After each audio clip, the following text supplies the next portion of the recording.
का सवाल, कुर्बानी के जानवर की कम अज कम कितने दांत निकलने चाहिए होते हैं?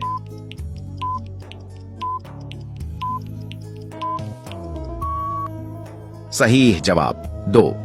में से कौन कौन कुर्बानी कर रहा है, कमेंट में जवाब दें। ईद उल अजहा के कितने दिनों में कुर्बानी की जा सकती है?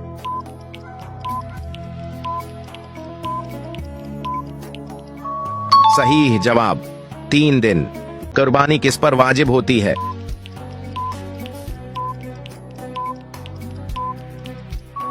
सही जवाब साहबे नसाब पर।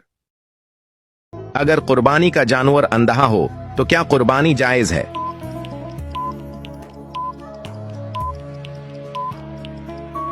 सही जवाब नहीं। आप कुर्बानी के जानवर की देखभाल को कुरान में क्या कहा गया है?